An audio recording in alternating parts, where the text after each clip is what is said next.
What in the world have we been doing for the last month? That's what this video is about, including how far along we are on our plans for our passive solar greenhouse, what we're doing with our chickens, a new way to preserve food for long-term storage for us, so stick around.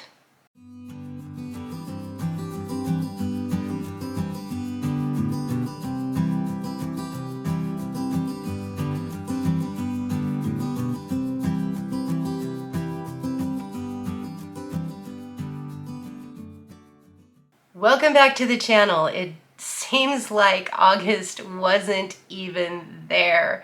Like, blink and you'll miss it.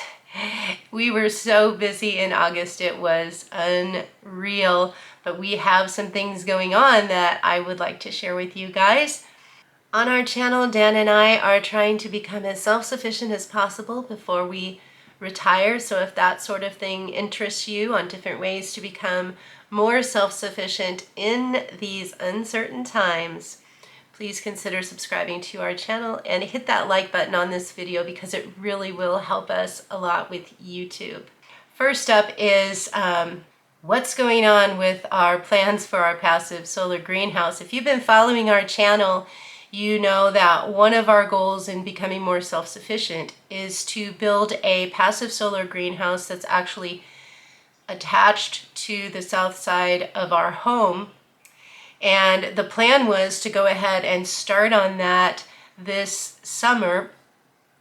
We decided that we really needed to get the climate battery part of it correct. If you don't have the climate battery part of it correct, nobody wants to dig up their greenhouse and their climate battery to fix it. So we've enlisted Shannon Michokanas, who has a lot of experience with passive solar greenhouses and their design and their efficiency. And if you've seen our video on his passive solar greenhouse in South Dakota, then you know that he is a mechanical engineer by trade, and he can run simulations and that type of thing and let us know how we need to build our climate battery, what materials we need to use, and in our plan how efficient that might be. So we decided that was a good idea. So Shannon is now working on our design for our climate battery. One of the things I want to mention is if you are wanting to build a passive solar greenhouse, one of the things that Shannon has mentioned is a lot of people use the 6-inch perforated drain tubing in their climate battery, but if you can get 8-inch perforated drain tubing for your climate battery, there is a significant performance difference in the performance of your climate battery. So one of the things he asked us is, do you have a source for 8-inch perforated drain pipe? Because apparently it's kind of hard to get, and a lot of people don't have a source or access to it. We were able to find a source close by to us for the 8-inch perforated drain pipe. So he's doing our plan with that. It happens to be a company that digs and runs drainage pipe, and they are able to get that for us. We cannot find it at places like Lowe's or Home Depot or Menards or any place like that. They just don't have it. So we were able to find that, and so we're excited to see what Shannon has planned for us on that. We're still hoping that we can break ground on it yet this fall and maybe get that climate battery in before winter hits, but we shall see. Another thing that I want to share with you is we decided a few months ago to purchase a freeze dryer to help with our long-term storage of food. So we can now preserve food for up to 20 to 25 years because we bought a freeze dryer. You can see it behind me. It's now defrosting. It's defrosting because I just ran a batch of cucumber chips and got them all sealed up in their Mylar bag for long-term storage. What I'm going to focus on for our channel in regards to the freeze dryer is not so much about how the freeze dryer works or maintenance or repairs or anything like that. What I'm going to focus on is recipes and things that you can freeze dry for long term that are good for freeze drying. And I'm also going to be freeze drying all of our leftovers. So like when we have leftover chili, leftover soup, leftover stew, leftover roast beef.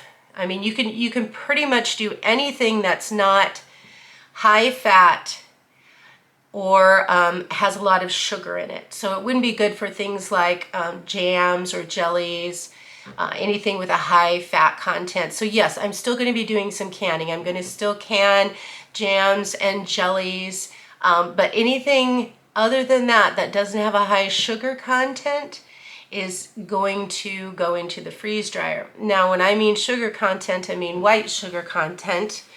I have freeze dried some pineapple chunks. I've freeze dried peaches. You can do those. It takes a lot longer to do it in the freeze dryer than some of your other things, but I am so excited. I've run about 6 batches through here of various things so far this month.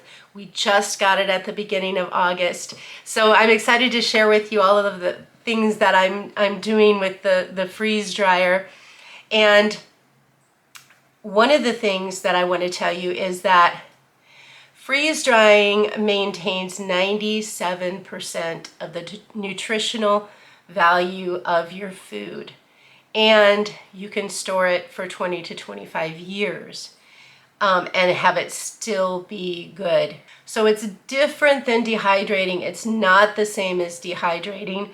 Dehydrating you can store for maybe 6 months or maybe a little more for a lot of things, and it also only maintains about 50 to 60% of the nutritional value of the food. So while there are many ways of preserving food, there are things that are better about freeze drying.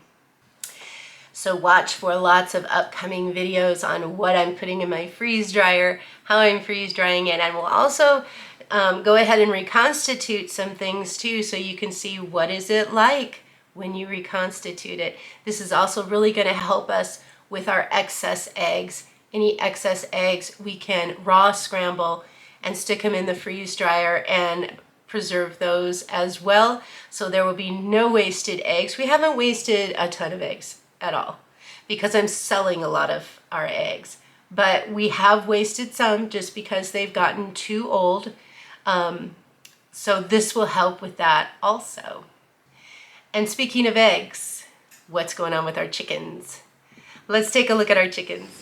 These guys are about 13 weeks old now, and there's a mix of Barred Rock and Jersey Giant in here. We have determined that we had 14 hatched out initially, and we've determined that about 7 of them are likely roosters. So this weekend we're going to find some time somewhere to put colored bands around the legs of these. They're all going to be the same color so we can keep track of them and how old they are as compared to other chickens in our flock, so that we know kind of when they're going to stop laying, when they need to be culled and processed. We did decide after hatching our own that for our lifestyle right now, with both of us working full-time, it's a little bit too time-consuming. And it was especially stressful when they were actually hatching out and we had to go to work for the day. So we're just going to be getting chickens from the hatchery for now. If we decide to, we can hatch out our own again.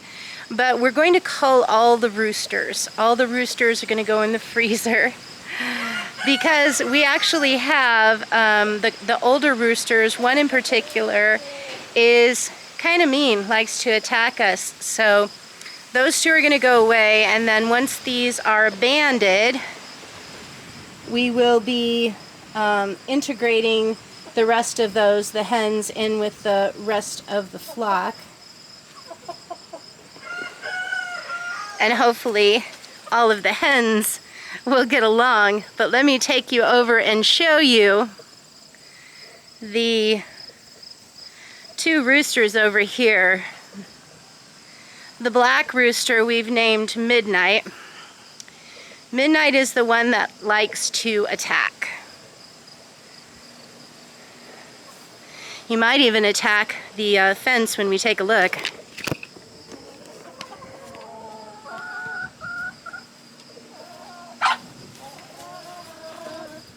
Okay, so Midnight is there. You see he's kind of puffed up his feathers. Not a happy camper with me right now. He's very protective of the hens. If he thinks you're even when you're coming in to collect eggs, he doesn't like it.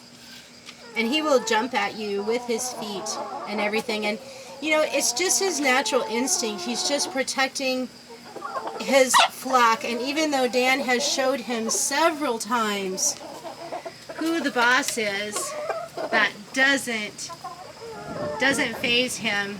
It might work for a little bit, and then he is back at it again. This is our other rooster, our other older rooster. This is Smoothie. Smoothie because he got some frostbite on his comb over the winter this last year and lost his part of his comb. But that's Smoothie. He tends to be nicer than the other one. We also don't like the way the roosters do the aggressive mating with these hens. You can see that this one is missing feathers on its back, and we've tried to put saddles on and different things, and we're just not happy with how the roosters are working out in general. So they will be in the freezer this fall. Just to give you an idea of some stuff that Dan has been working on, these two big trees by our house had to come down. We're going to be building on like a mud room and a 3-car garage there, so they had to come down anyway. But the one farthest away, the trunk you see farthest away, that was an ash tree. We got some problems with the ash borer. It was killing the tree, so we went ahead and took it down before it would maybe fall on a car or something like that. And then I'm going to take you behind the coop, because back here we had two big, huge, beautiful trees that were ravaged by the ash borer. And so now these two huge, old, beautiful trees need to come down. So before they actually fall down in some kind of winter storm, Dan is going to be working on that again. We are going to leave most of the trunk, like the ones you saw up by the house, just as something that we could attach snow fence to or something of that nature. So that's what we got going on with the trees, and Dan's been really working on that. And now from our chickens to our garden. How have we done on our garden this year, and what are we harvesting? So here we are out at the garden. If you've been following our channel, you know that we had some issues with weather, with wind, and overall I'm fairly happy with how the garden is turning out this year. So let's take a look at some of the things that have been going on. So this is bed number 1 in the garden. Those are supposed to be beefsteak tomatoes down here, but we've had some issues, I think mainly due to the weather, the heat waves and that kind of thing. These are all supposed to be beefsteak tomatoes, and we've gotten about 3 gallons, I would say, of tomatoes off of all of our plants in total so far, but these have turned out small. And there will be like a huge one and then small ones all on the same plant. So I know it's not the wrong type of plant, but you can imagine how this would have been if all of those were beefsteak tomatoes. So still picking tomatoes, lots and lots of green ones. So we're still working on that. We've got carrots over here. Those are going to be harvested probably within the next week or 2. And we'll talk about how we're going to preserve those. This was my early girl tomato. Gotten quite a few off of it. But look at all the green that's left on this tomato plant. I'm hoping that these will be able to ripen on the vine before we get a frost, but it's getting to be kind of down to the wire now because we're already almost to mid-September. My cucumber plants are starting to die back. This one I am leaving on the vine to do seed saving with, and there's another one over there. I don't know if you can see it. Another one over there we're leaving to do seed saving with, but these cucumber plants are pretty much done. But we actually got at least 40, 50, maybe even 60 cucumbers off of this little cucumber trellis here, so pretty pleased with it. Next to the cucumbers, here's my mini jungle of delicious variety tomatoes. You can see that, and this is an heirloom variety, so these are plants that are from seeds that I saved last year, and you can see that we've got some really nice looking tomatoes on there. They need to ripen just a little more. I like them to ripen fully on the vine because they have great flavor then, but you can see they have just gotten really, really tall, and they could have stood to have another pruning. You know, they're very bushy. So I could have pruned more on these had I had the time. And then our green bean trellis has been producing and producing and producing.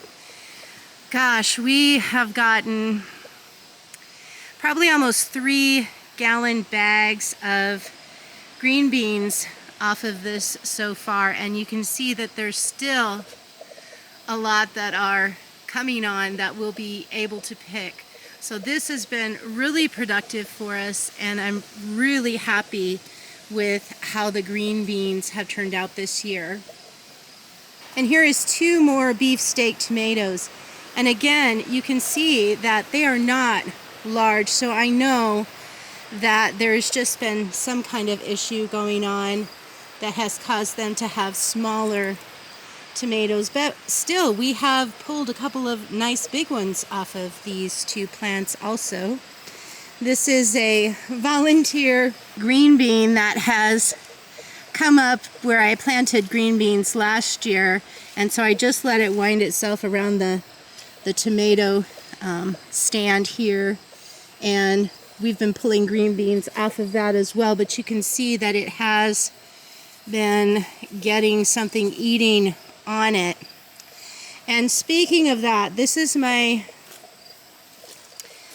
great disappointment this year. Brachias.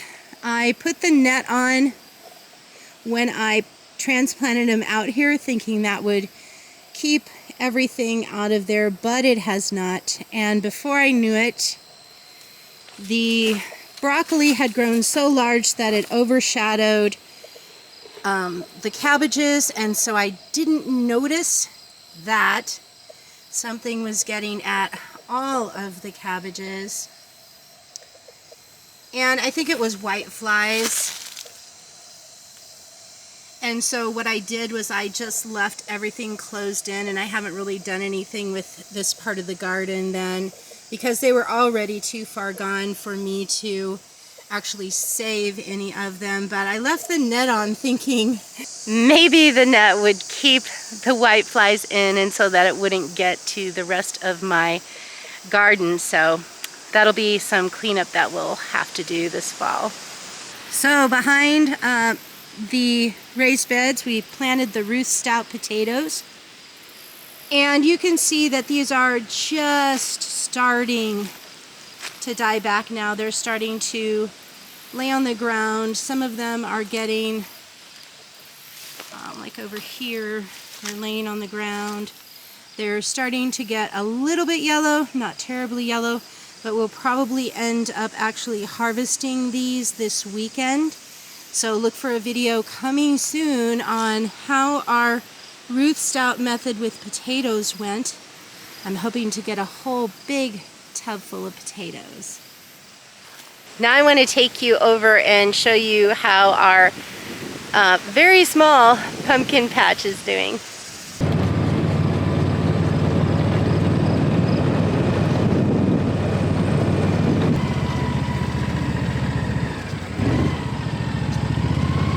So if you remember, in June we kind of made a last-minute decision to try growing some pumpkins and some watermelon, and then we had, just barely after they had come up, we had something come in and eat off some of our vines. So we didn't get the pumpkins that we wanted to get. We didn't get any watermelons because they got dug up and eaten off. So we're gonna have to solve that next year. But even though I haven't watered my pumpkins at all because we were trying Ruth Stout with those, I haven't watered them at all. And you can see that we do have some pumpkins. We have about 4 pumpkins growing out of this Ruth Stout hill that we planted. And again, this fall we are going to be actually covering this whole area with cardboard and hay to keep the grass from growing up. And then we should have better luck, hopefully, when that compost's down. We should have some better luck growing things out here. Fortunately, our neighbor gave us a bunch of bales of hay, which we've got covered right there. That should help us. But these guys have been doing pretty well just on their own. These should be ready to harvest in a couple of weeks. So we'll have to come back out here and show you when we put that hay down. We are so glad that you were able to be here with us today. Thank you for clicking to watch our video. If you do like the idea of trying to become more self-sufficient, which is what our channel is all about, please go ahead and consider subscribing and hit that like button on this video. It does help us with YouTube. We hope that you have a fabulous week, and we'll see you next time.